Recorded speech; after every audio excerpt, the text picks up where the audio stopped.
Boa tarde a todos. É com muita satisfação que hoje, dia 1º de abril, estamos abrindo a série de webinários do Centro de Desenvolvimento Tecnológico em Saúde da Fiocruz, do ano de 2021. Os webinários do CDTS, eles ocorrem usualmente na última quinta-feira do mês, às 10 horas da manhã, podendo haver alguns ajustes de acordo com as agendas dos nossos convidados. Antes de iniciarmos, eu gostaria de esclarecer que o webinário de hoje vai ser ministrado em inglês pelo nosso convidado especial, Dr. Austin, e as perguntas e comentários, elas podem ser realizadas via caixa de comentários no YouTube, em inglês ou português. Esse seminário, bem como todos os demais da série de webinários do CDTS, vão estar disponibilizados no nosso canal do YouTube, CDTS Fiocruz, após essa sessão, onde você também pode encontrar os seminários do ano de 2020 lá gravados. E para completar, eu gostaria de agradecer imensamente a presença de todos. E a partir de agora, eu vou começar minha comunicação em inglês com o Dr. Austin. Good afternoon, everybody. My name is Poliana Zorzal, and I am pleased to host our session today. So, for our very first session of the CDTS webinar series in 2021, we are delighted to receive Dr. Christopher Austin, the Director of NCATS, National Center for Advancing Translational Sciences, which is one of the 27 institutes and centers at NIH, National Institutes of Health in the U.S. Dr. Austin has served as director of the NCATS since 2012. He founded several initiatives, including the NIH Chemical Genomics Center, the Therapeutics for Rare and Neglected Diseases Program, and the Toxicology in the 21st Century Program. From 2016 to 2018, he served as chair of the International Rare Disease Research Consortium. Dr. Austin is also a member of the National Academy of Medicine in the U.S., and he earned an AD from Princeton University, an MD from Harvard Medical School, and completed training in internal medicine and neurology at Massachusetts General Hospital. Dr. Austin, in my name and in the name of the Center for Technological Development in Health, CDTS, and its director, Dr. Carlos Morel, and the whole Oswaldo Cruz Foundation, Fiocruz, I would like to thank you once again for accepting our invitation and taking the time for kicking off our webinar series. Without any doubt, it's to get off to a great start with you here with us. Your experience after almost a decade leading one of the most developed and important centers related to translational science and medicine in the globe will for sure be of great use for us at CDTS and Fiocruz. Just as a general announcement for our audience, we have to cut short our session today, but please feel free to interact with comments and questions during Dr. Austin's lecture. You can use the YouTube channel chat box to write down your name, institution, email address, and questions, either in Portuguese or in English. even though we may not have time to address all of them today, we will try to reach out later with answers. I also would like to take the opportunity and say a big thank you to Marco Tulio, who led the connection with Dr. Austin's team, making this lecture possible. We also would like to take the opportunity to thank our support team, which is responsible for the webinar's organization. So without further ado, I would like to give the floor to Dr. Austin. Over to you, Dr. Austin. Well, thank you, Poliana. It's a great pleasure. It's been a great pleasure to work with you and your team in preparation for this. And you've even taught me a little Portuguese, so I'm learning. And it's really wonderful to be here with you today. We have collaborators at Fiocruz already, and it's great to be able to talk to more of you today. So what I'm going to try to do is give you a very rapid overview of how NCATS thinks about the translational science problem. Talk just a little bit about some of the international collaborations that we're doing, and then tell you how we pivoted to COVID-19 about a year ago. Most of our programs addressed COVID-19, probably much as they did in Brazil there. And it was fitting to do that because COVID-19 illustrated a lot of the general problems which exist in all of translation for any disease. So it just brought them to the public consciousness, I think, in a more widespread way. So I'm going to try to share my slides here, and Poliana, promise to yell at me if I can't be seen or heard. So I'm going to try this and see what happens.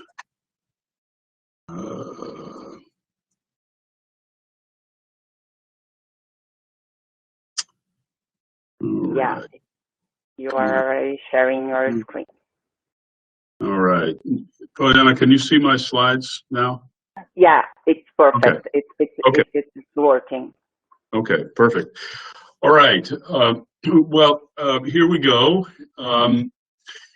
This is the general problem that I think is the biomedical problem of our era, and that is a divergence. A divergence between fundamental science and our ability to treat disease. You know, when I was in training almost 40 years ago now, we really didn't have most of the understanding or the tools that we have now. And I've just shown you two of them. On the left side, the human genome sequence, of course, and on the bottom left are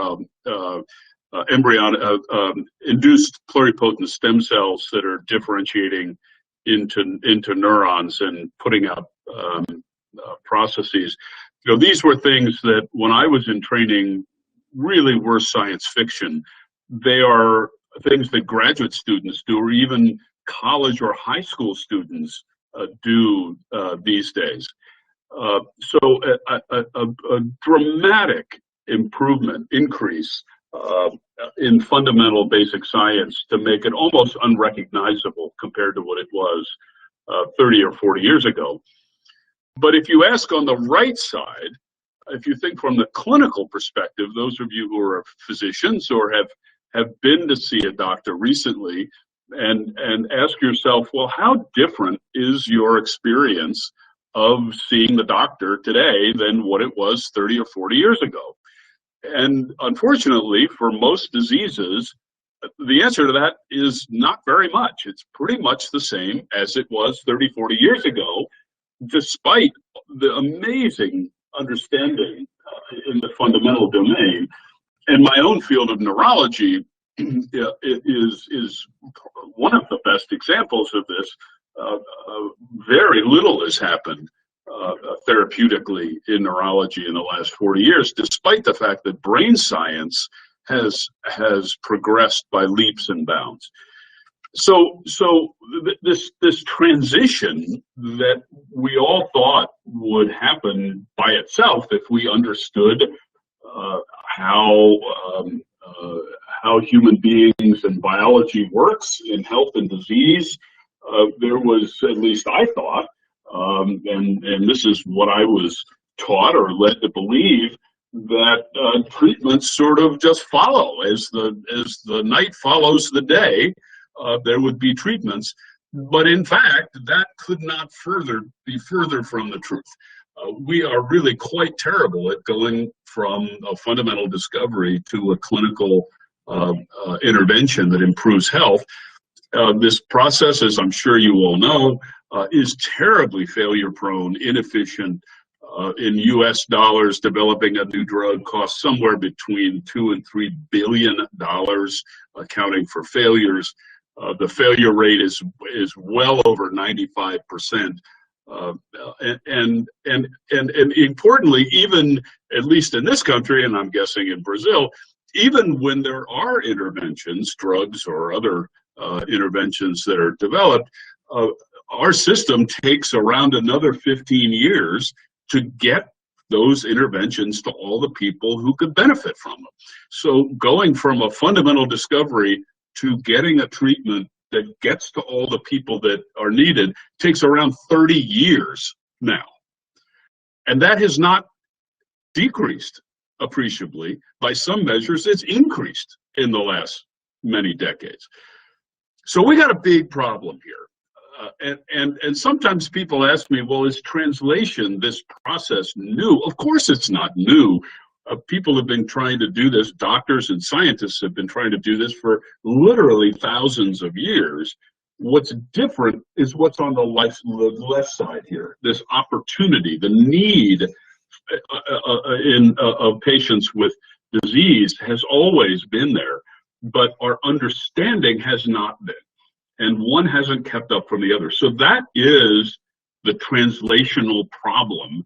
And again, I think that is the problem of our era. So what is translation? People use this word in many different ways. I have been reminded that, of course, translation is the term we all learned for going from one language to another. You just heard it, going from Portuguese to English and vice versa. And it's also known as the process by which messenger RNA gets made into protein. So when our center, Translational Science Center, got formed, we actually had to come up with a definition of what our field is. And we took a very broad, holistic definition of turning observations into interventions. And that observation could be made in the lab by a scientist. It could be made by a doctor in the clinic. It could be made by a public health worker in the community.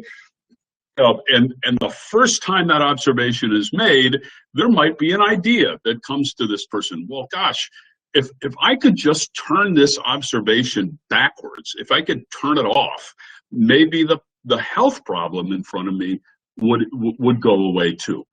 So the whole process from going from that original observation, which may or may not be robust, may or may not be reproducible, into an intervention, a drug, a device, a behavioral intervention, a medical procedure, whatever the modality is, from going from that observation into that intervention and showing that it actually improves the health of individuals and communities. That is the whole process of translation. So it's very broad. So what is translational science then? Translational science is quite different. Translational science is like any other science. It's the field of investigation which seeks to understand what the general principles are by which this process happens.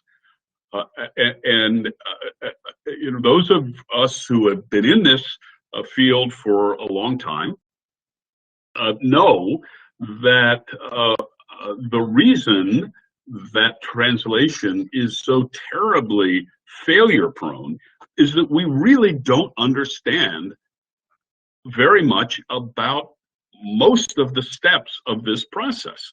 It's about a 20-step process to go from a basic observation in the lab to a treatment which is used in the community.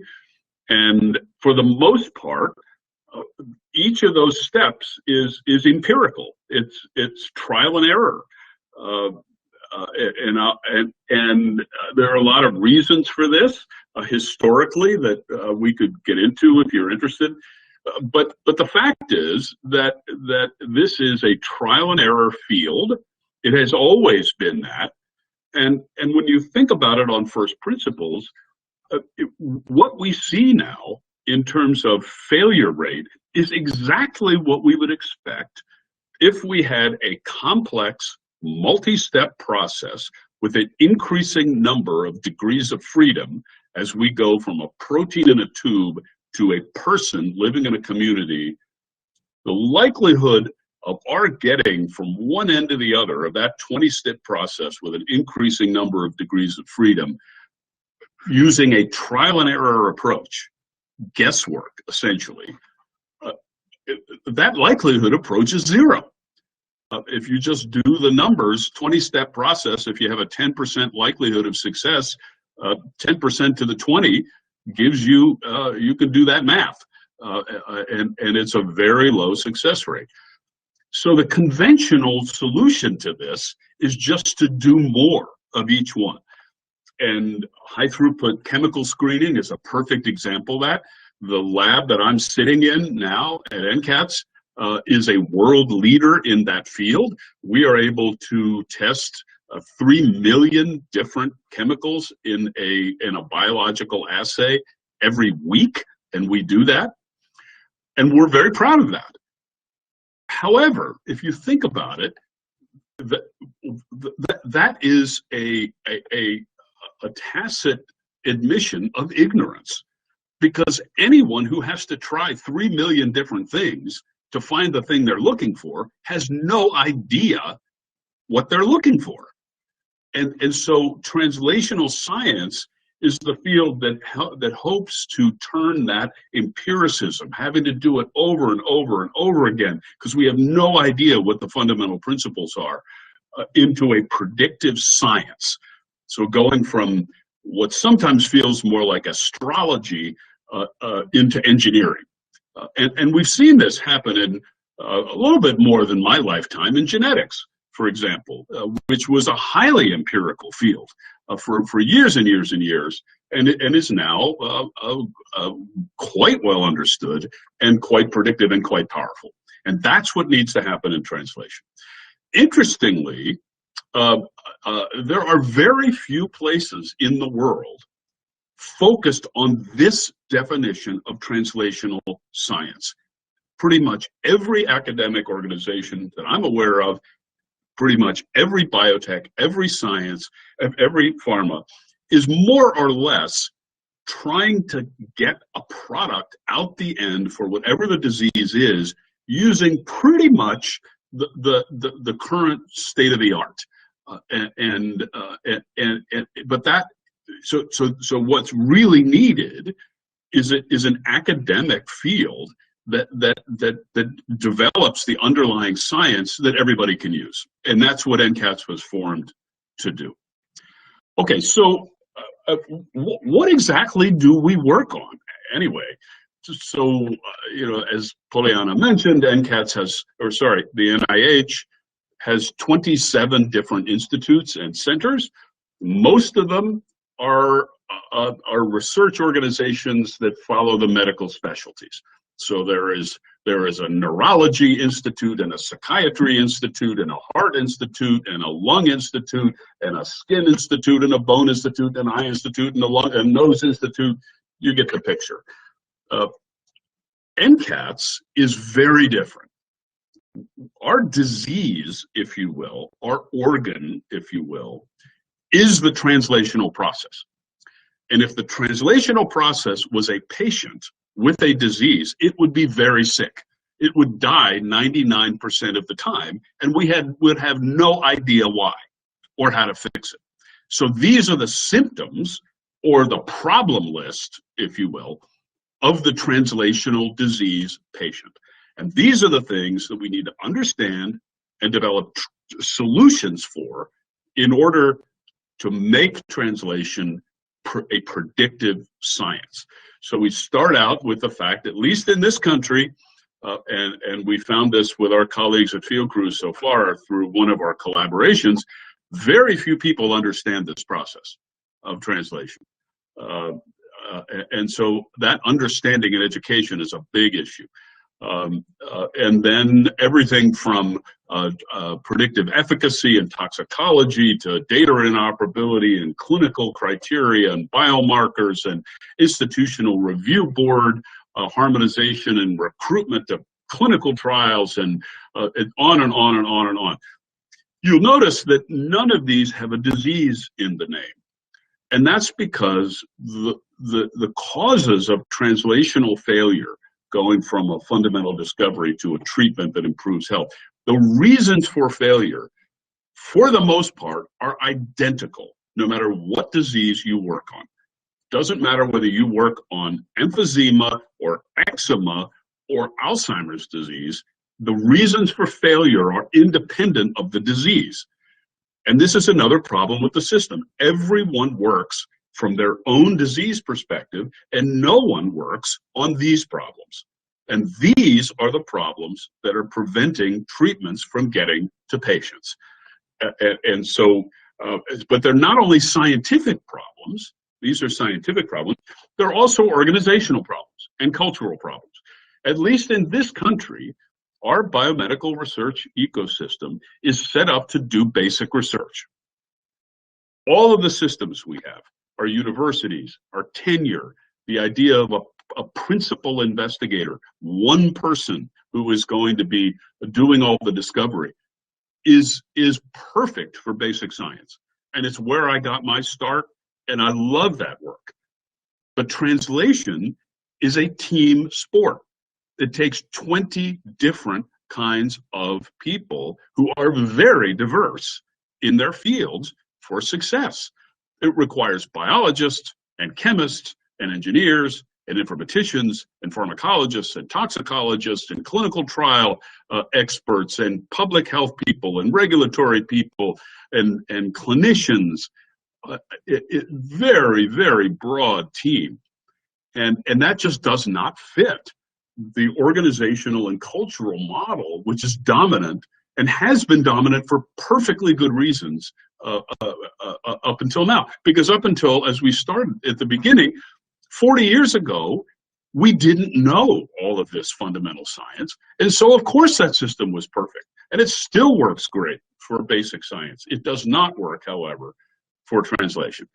And so all of these issues, like credit for team science in a university structure, or inclusion of patients on the research team, or education, training, collaborative structures, public-private partnerships, those are all things which are areas of all the things on this list are areas of innovation for NCATS every bit as much as these are. So novel medicinal chemistry and toxicology innovation is, in our mind, no more or less important than solving the incentives for team science problem, or the IP problem, intellectual property problem. Okay, so I'm going to show you now some tools and advances I'm hoping will be useful to you. So the first one is addressing this first problem on the problem list. That is that most scientists, physicians, certainly government officials and others do not understand where drugs come from. They seem to believe that they just come out of thin air. They're spontaneous generation And they do not, of course. It is a very difficult, arduous process.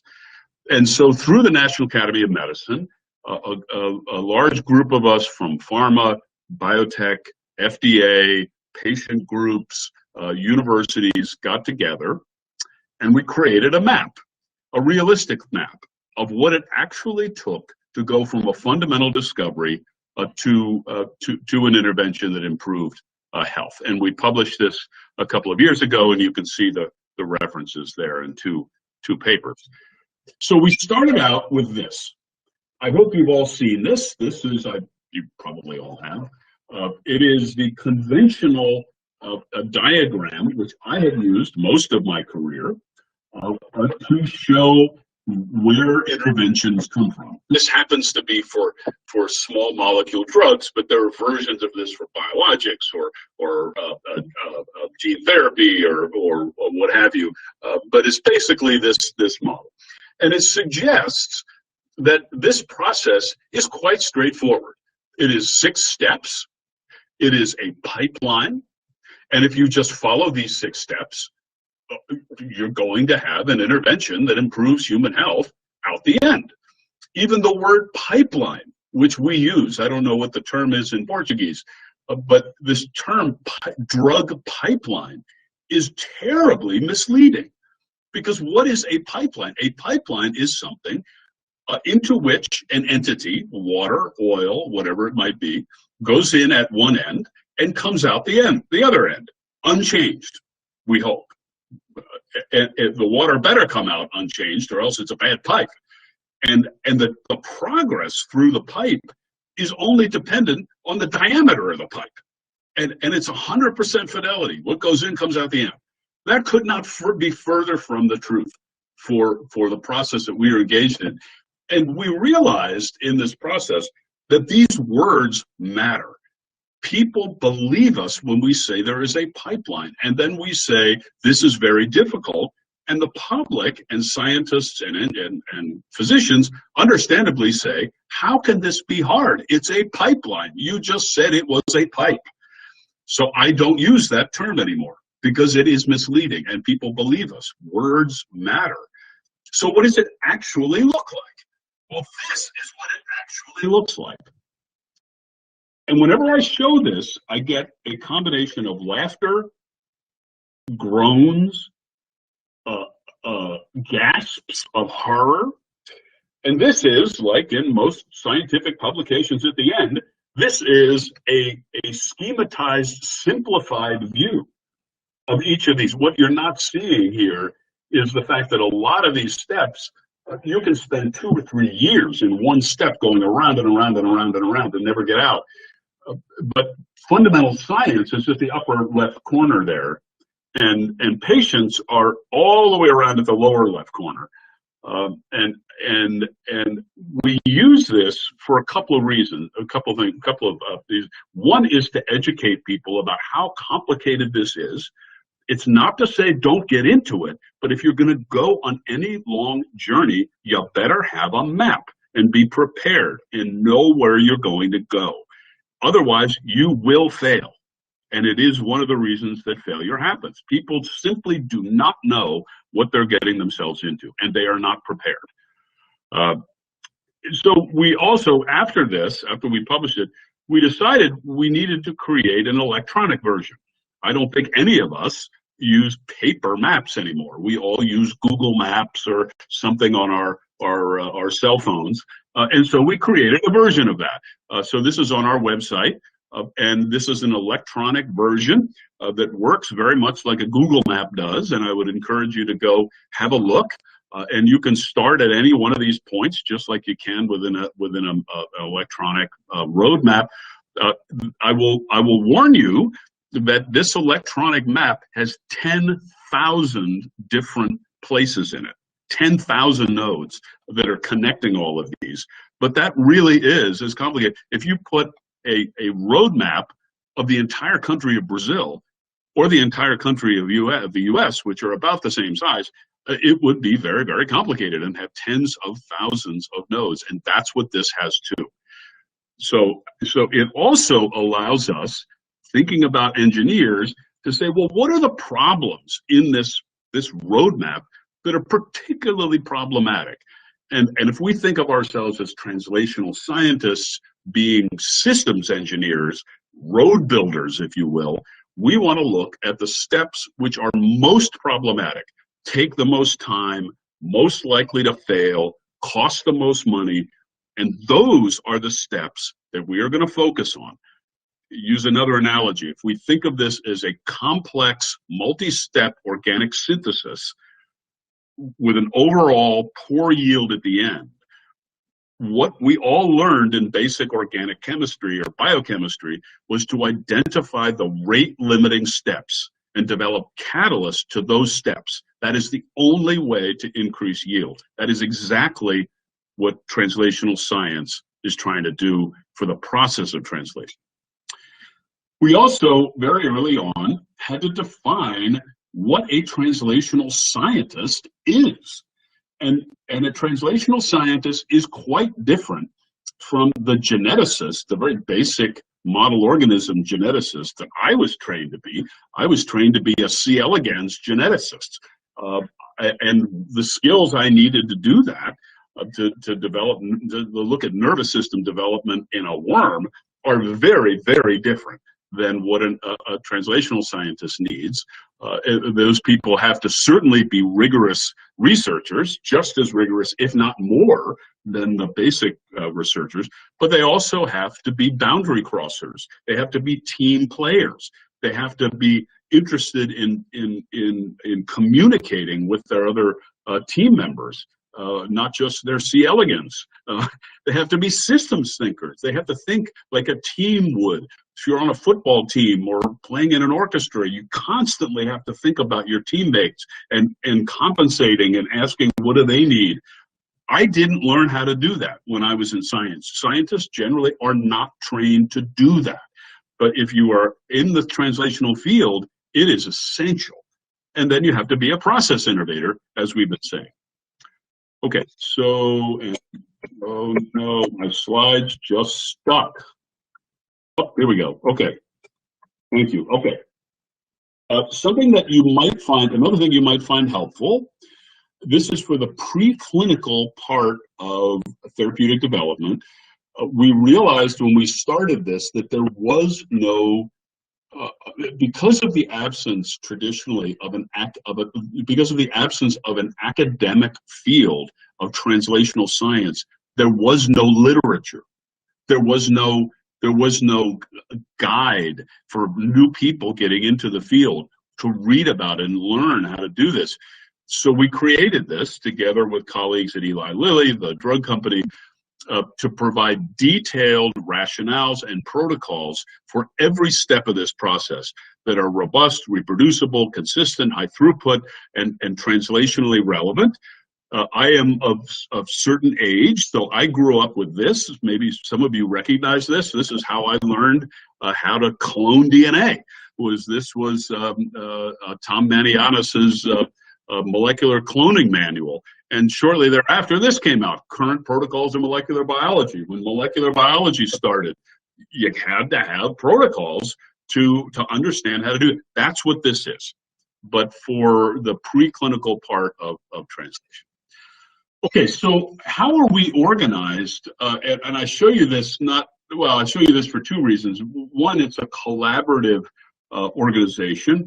This is within the laboratory division of NCATS, so it's about 300 people. It looks very much like a biotech or a pharma company, but it's very, very different too. And though it's within a sort of academic environment, we're also very different there. We don't have tenure. We don't have tenure track. Everyone works in project teams, and every project is a collaboration with some investigator somewhere in the world who is a disease expert or a target expert. And those people get stuck. They're great scientists, but they get stuck at those purple arrows at the top. And they either have a target, or they have an assay, or they have a lead compound, and they don't know what to do. They don't have the experience. They don't have the resources to be able to move forward, and the projects fail. So within NCATS, we have a whole group of collaborative programs where when people come to us to form collaborations, we put them on a joint project team with the people here, and they together move a project down the pipeline here. I showed you, I told you I would never use that word, but I just used it, down this development pathway here. And we want each of those projects to not only have deliverables that are data or leads for further development, or a repurposed drug, or a toxicology profile, but importantly, every study has to tell us how to do this better, has to have a translational science outcome as well. And I'll just show you one example of this. This happens to be under this therapeutics for rare and neglected diseases part. So that's the part that it's operating in, from a probe or lead development up through early clinical trials. And this is a program that collaborates with academic investigators and small companies, and sometimes large companies, to take projects which are too risky for or not of interest to the private sector, and takes them through to an IND, investigational new drug application with the FDA, which allows you to put this therapeutic into people for the first time.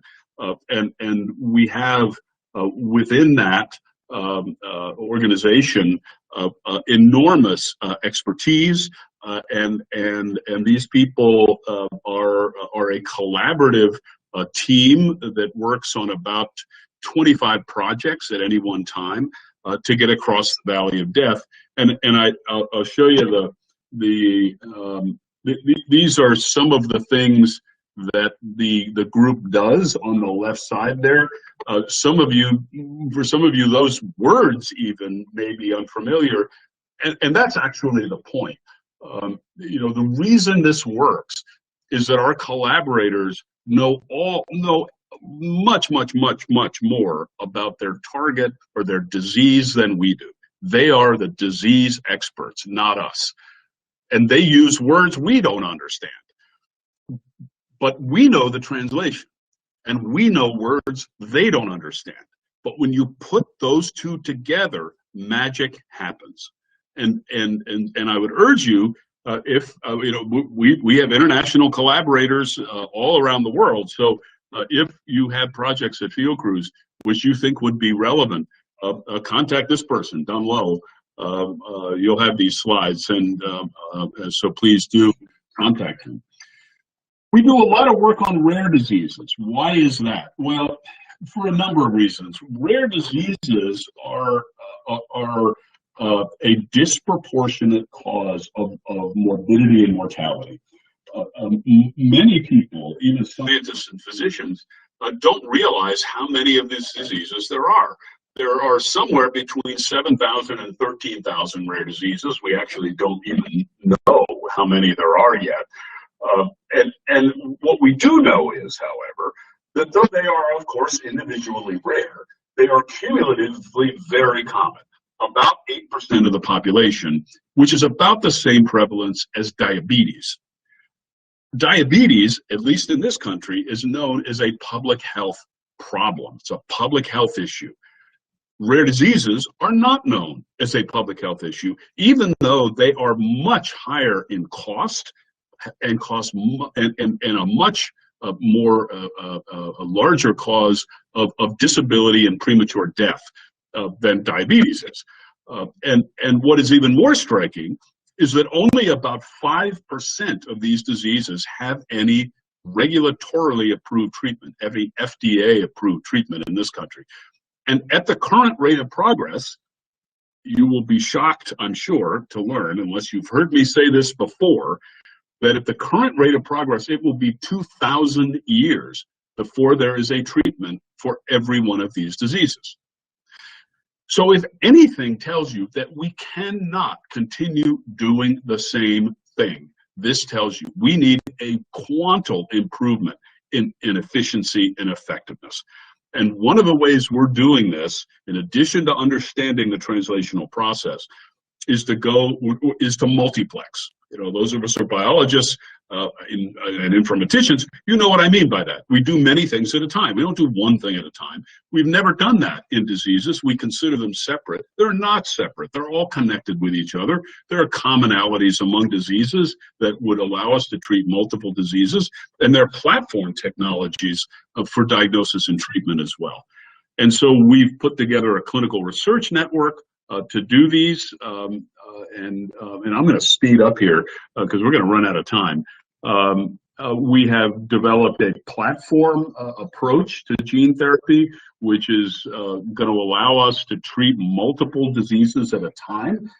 Doesn't really matter what those diseases are, but we're going to be using an AAV9 platform here to develop and make public the full IND enabling process, so that if another investigator wants to use the recipe that we've done, it will be public. FDA will agree that all you have to do is take your gene, put it in this vector, scale up, use the same recipe that we've made public, and we won't make you do all of these other studies, regulatorily required studies. That's ongoing now. That's a great example of the kind of thing that we're trying to do.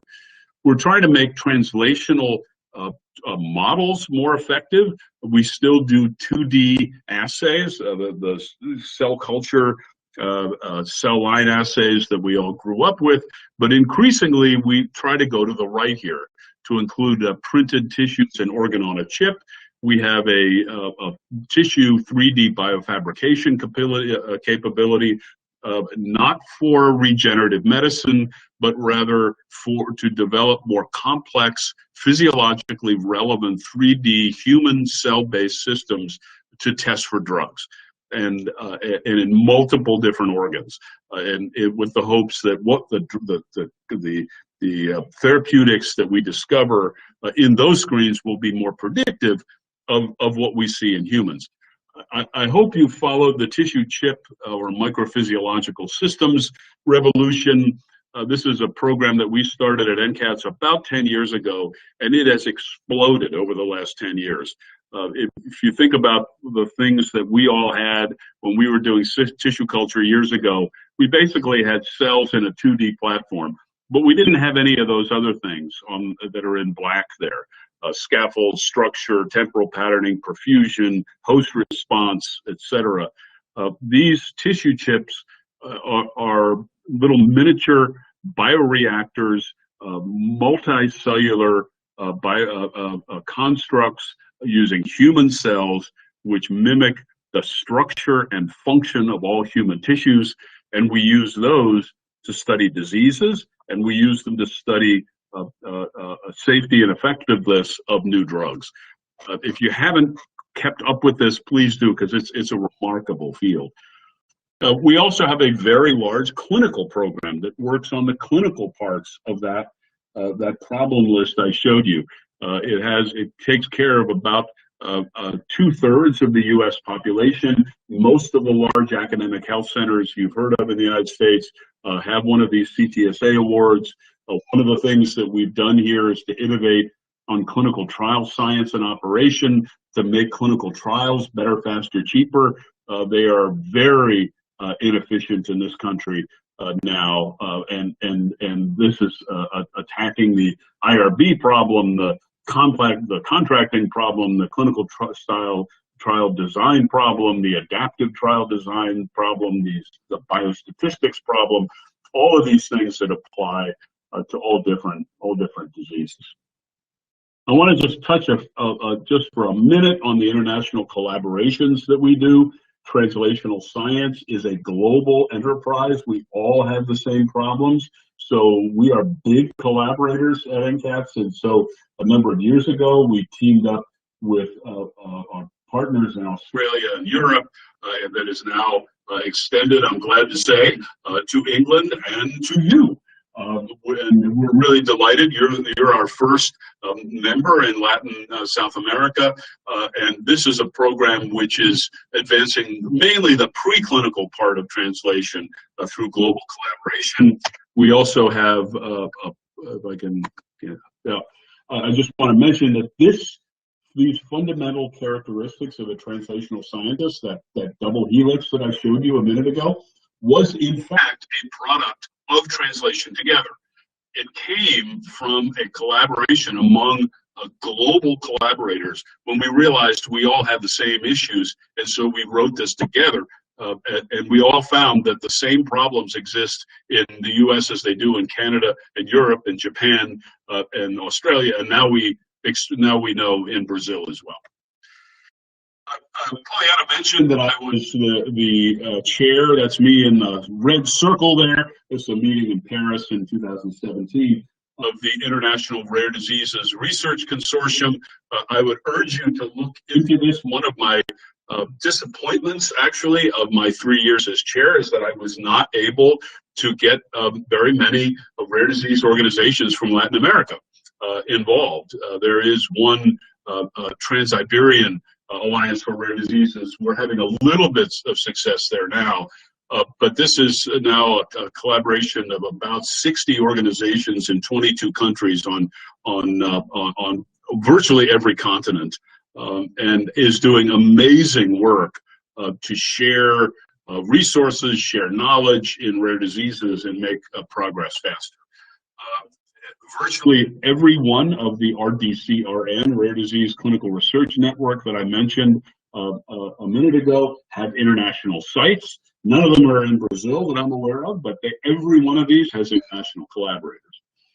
Okay, lastly, just the last couple of minutes, I want to tell you about how we applied all of this to COVID-19. First of all, we took a distinctly different approach to COVID-19 compared to our partners at NIAID, Tony Fauci's institute, or all the other institutes at the NIH. We took a translational science approach to this, and one of those is that it's very collaborative and it's open. And I just want to give you a couple of examples of this.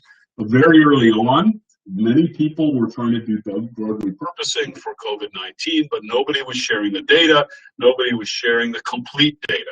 And all of you know that you make progress much faster if people share complete data sets from these kinds of experiments, and including sharing the negative data, the compounds that didn't work. Because, of course, for molecular modeling and computational chemistry, the negatives are just as important as the positives.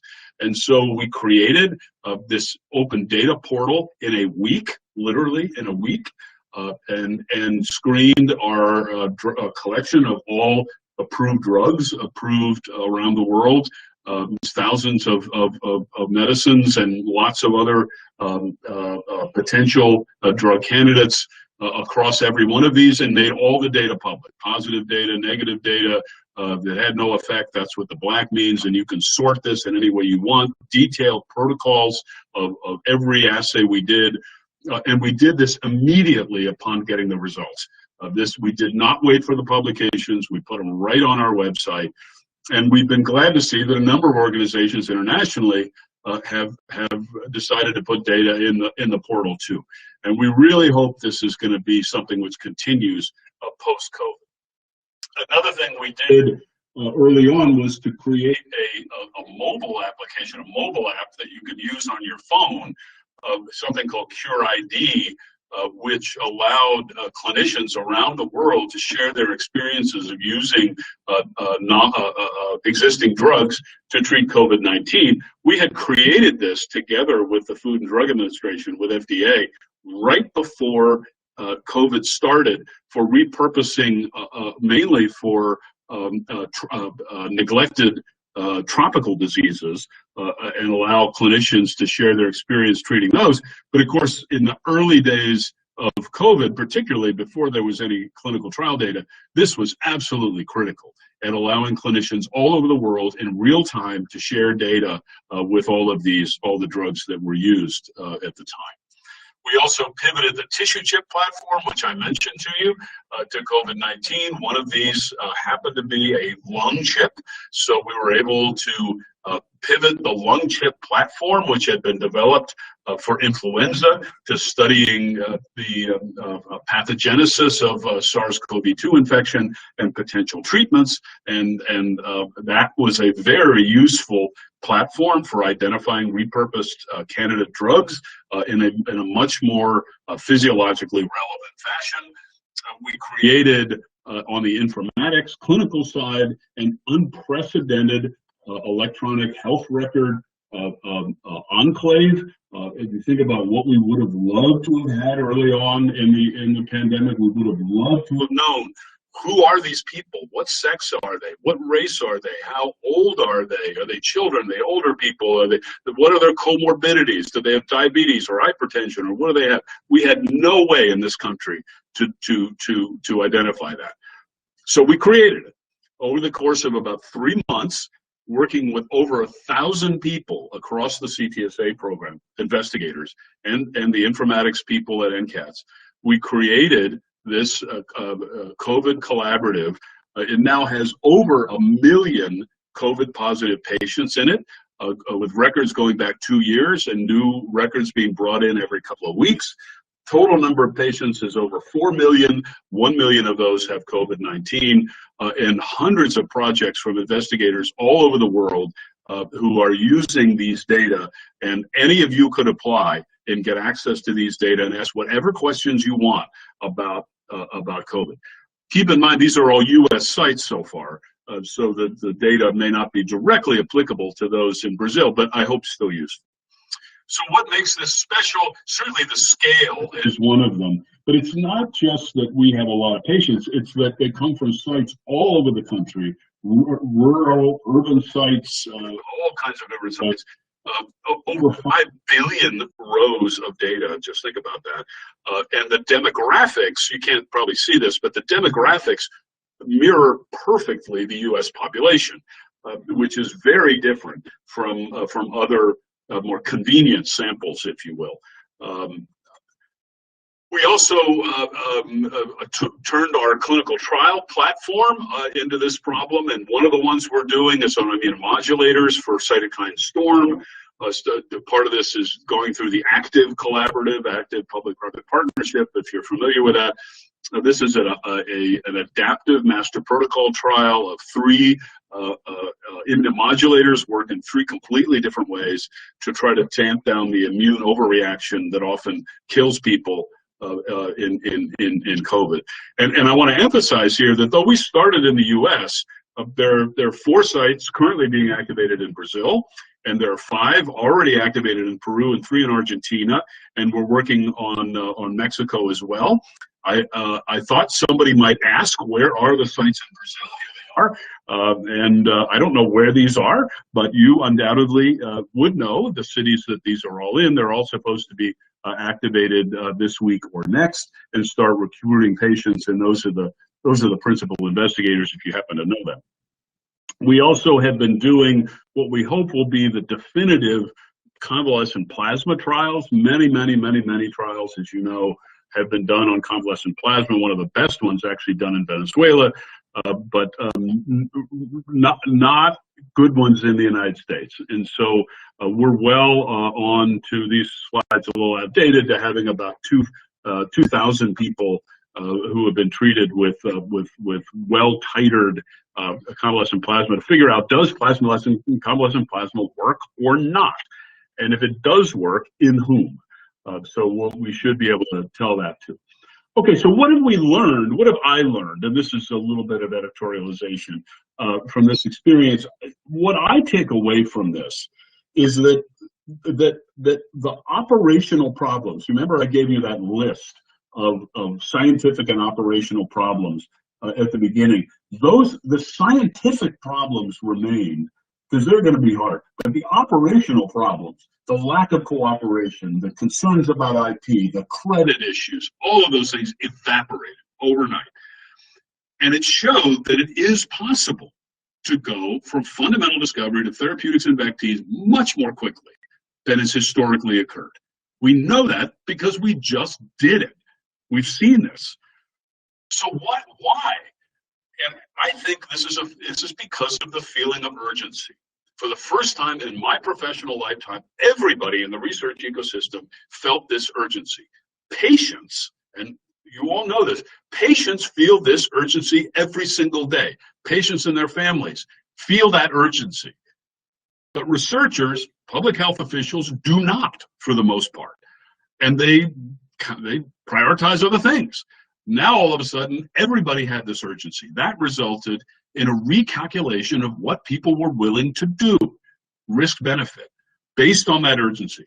What then proactively, independently happened was I started hearing from people who wanted to share. I started getting phone calls for the first time ever. I want to work together with as many people as I can. People understood that the way to make headway was to work together. I didn't have to tell them that for the first time in my career. So there was a huge amount of proactive collaboration in the public sector, in the private sector, between the public sector and the private sector, from a desire to share. Now, when you think about this is potentially, and I emphasize the word potentially, a positively self-reinforcing cycle for the research ecosystem. Why?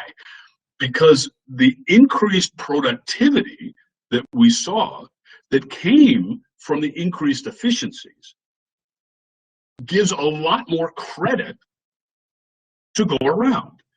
So the concern that everybody has is, oh, if I share, oh, if I collaborate, I'll have to share credit. Well, if your productivity is 10 times what it was before, if you have to share credit with a couple of people, your individual productivity is still going up threefold or fivefold. So that has the potential to increase return on investment for everybody. But we're well aware in this country, and I'm assuming it's this way in Brazil, that the conditions that created this, the regulatory policy exemptions, the funding, all kinds of things, will not, and the urgency will not continue without proactive steps by all of us in universities and industries, government sectors. We're trying to do that in the United States now, but we'll see whether we actually can keep up the learnings when COVID goes away, which God willing it will soon. Will we actually go back to the old system? I hope not. That would be a tragedy. If we actually learn something from this and the systems changes, that would be a suitable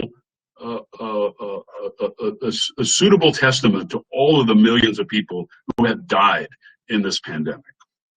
So that's the end of my comments. I'll just leave you with the translational spectrum as we diagram it here. You notice the patients right in the middle here. We diagram this as a circular process because it is a circular process. It's not a linear process. It can go clockwise or counterclockwise.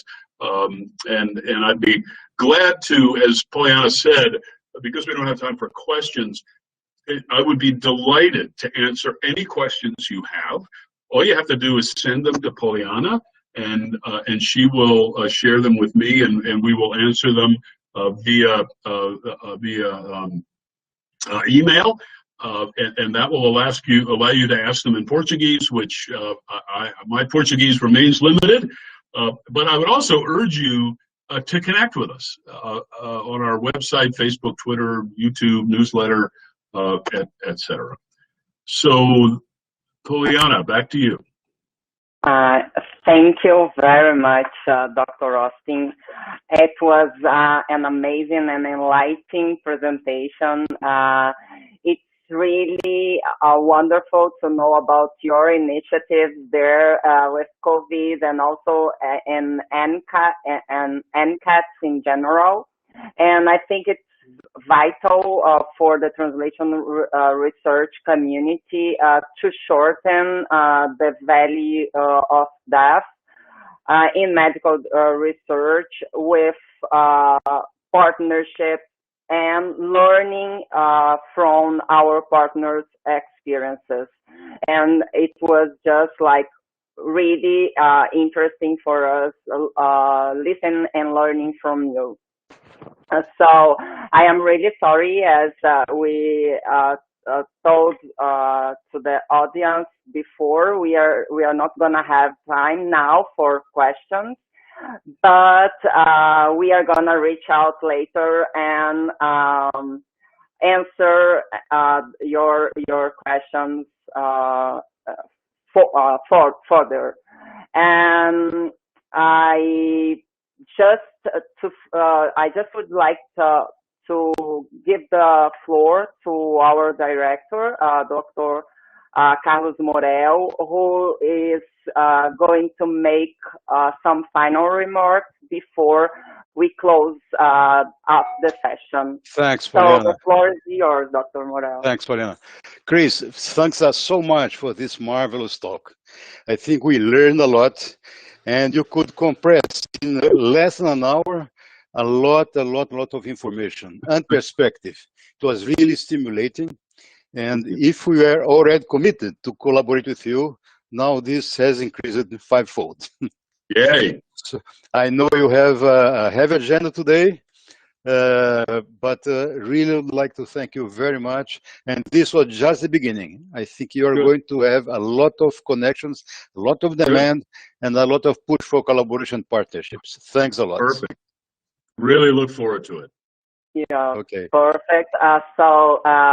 Really thank you, Dr. Morel and Dr. Austin. And to conclude, I just would like to thank you again, Dr. Austin, and thank you for all the audience that is with us right now. And I would like also to invite all of you to our next session that's gonna happen on April 29th. So feel free to reach out and contact us through our channel on YouTube or email, and we are gonna keep in touch. So thank you, and see you next time. Thank you very much. Right. Thank you. Bye. Bye-bye.